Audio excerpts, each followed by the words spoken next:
चलिए कमोडिटी 10 बजे की शुरुआत कर लेते हैं। सबसे पहले बात करते हैं सोने और चांदी की, जहां पर जबरदस्त तेजी दिख रही है शुरुआती कारोबार से ही। गोल्ड में 1400 से ज्यादा की तेजी, 1,21,000 के ऊपर गोल्ड यहां पर इंडेक्स पर ट्रेड कर रहा है। चांदी 1,50,500 रुपए के ऊपर चल चुकी है। 2,800 रुपए के आसपास की तेजी चांदी में भी दिख रही है। कॉमिक्स में भी सोना $4,050 के ऊपर जा चुका है। एक जबरदस्त तेजी यहां पर दिख रही है। 1% की ज्यादा तेजी इंटरनेशनल मार्केट में भी दिख रही है और 2 हफ्ते से ज्यादा की ऊंचाई पर यह काउंटर पहुंच चुका है। अमेरिकी इकोनॉमी को लेकर बढ़ती चिंताओं से सोने को सपोर्ट मिला है। साथ ही डॉलर में जो गिरावट आई है उससे भी सोने को सपोर्ट मिल रहा है। और मिशिगन यूनिवर्सिटी का जो कंज्यूमर सेंटिमेंट इंडेक्स है वो 3.5 साल के निचले लेवल पर आ चुका है। इससे साफ दर्शाता है कि वहां पर स्लो डाउन के संकेत यूएस से मिल रहे हैं। और अमेरिकी सरकार शटडाउन तो चल ही रहा है, हालांकि उस पर वोटिंग अभी सीनेट में हुई है। अभी ताज़ा खबर वो आ रही है, लेकिन उसका फायदा गोल्ड को अभी नहीं मिल रहा है। और कहा यह भी जा रहा है कि कई डेमोक्रेट सांसद इस पैकेज का समर्थन कर रहे हैं। तो ये अपडेट सोने को लेकर और चांदी को लेकर, जहां पर जबरदस्त उत्साह आज के सत्र में देखने को मिल रहा है। अपने मेहमान को जोड़ते हैं। हमारे साथ दिनेश हैं प्रो इंटेलीट्रेड सर्विसेज से। बहुत बहुत शुक्रिया सर, आपने वक्त निकाला। सर, सोने में आज जबरदस्त उत्साह है, इसके पीछे आप वजह क्या देखते हैं और आज के लिए टारगेट क्या है आपका? जी, जैसे आपने कहा कि सारे जो रीजंस है, कंज्यूमर सेंटिमेंट्स डाउन है, रिसेशन फियर्स है और शटडाउन जो है पार्शली अभी बंद हुआ है। इसके चलते एक जोरदार हमें उछाला देखने मिला है मॉर्निंग सेशन में। और उसी के चलते एक दायरा था गोल्ड में जो बार बार ट्रेड कर रहा था। नीचे में 1,19,000, ऊपर में 1,22,000। इंटरनेशनल लेवल अगर मैं कहूँ तो 3930 ये $100 के रेंज में मार्केट ट्रेड कर रहा था, वो दायरे से ऊपर निकल गया है। अभी 4055 के आसपास ट्रेड कर रहा है और इंडियन मार्केट में भी 1,22,500 के आसपास ट्रेड कर रहा है। तो 1,22,000 का हर्डल पार कर चुका है। मेरे लिए 1,22,500 के ऊपर अगर चलता है तो ऊपर में यहाँ से 500-600 रुपए की और तेजी शाम के सेशन तक संभव है।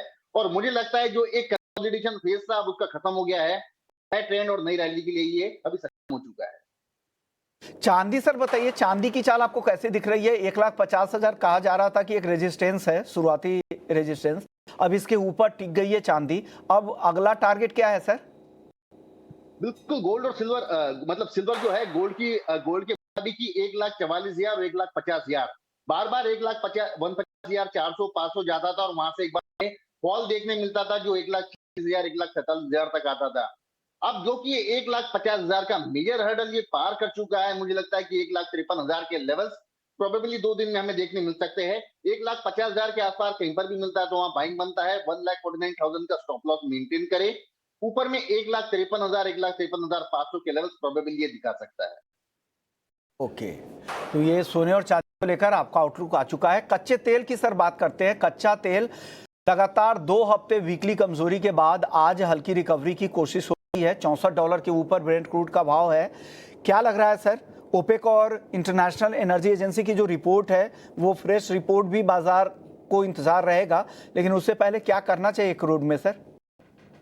बिल्कुल, एमसीएक्स का एक ऐसा काउंटर है जो काफी डल है और रेंज एक्टिविटी में ट्रेड कर रहा है। 5250-40 डाउनसाइड का सपोर्ट है। ऊपर में 5450-60 का रेजिस्टेंस मेंटेन कर रहा है।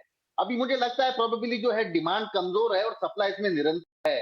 तो फंडामेंटली बहुत ज्यादा साउंड मुझे ये नहीं करता है, लेकिन फिर भी मुझे लगता है कि ट्रेडिंग के लिहाज से एक बार 5325 के आसपास अगर मिलता है तो इंट्राडे में वहां बाय बनता है। ऊपर में 5410 के टारगेट दिखा सकता है और 5265 का इसमें स्टॉप लॉस मेंटेन किया जा सकता है। लेकिन जो रेंज है एकदम बेहद सीमित है। 5250 नीचे में और 5450 ऊपर। 5415 एक रेंज है, रेंज में फ़ायदा उठा सकते हैं और स्टॉप लॉस को भी मेंटेन रखिएगा। बेस मेटल्स में भी आज अच्छी तेजी है। सोने चांदी के साथ साथ कॉपर देखिए 1,008 रुपए के ऊपर है, 1% की तेजी यहाँ है। जिंक में भी आधे % से ज़्यादा की तेजी है, 304 के करीब है। बाकी काउंटर्स भी मजबूत नजर आ रहे हैं।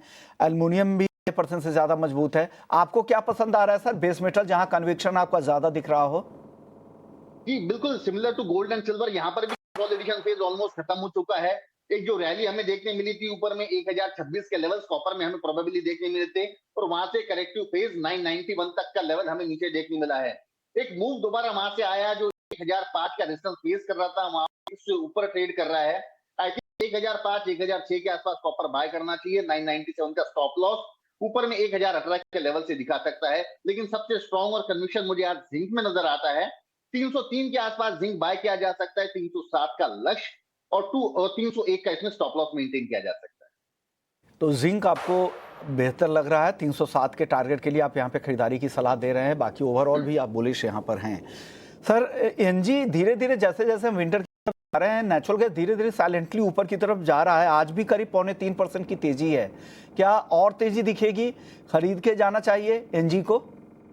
बिल्कुल, ये काउंटर काफी ज्यादा स्ट्रॉन्ग रिकवरी जोन से निकल कर आया है। 340 के लो ये निरंतर और कंटिन्यूस बढ़ के 395 के लेवल इसमें आ चुकी है। आई थिंक 392 एक बढ़िया सपोर्ट जोन है। यहाँ पर एक इंट्राडे के हिसाब से बाय किया जा सकता है।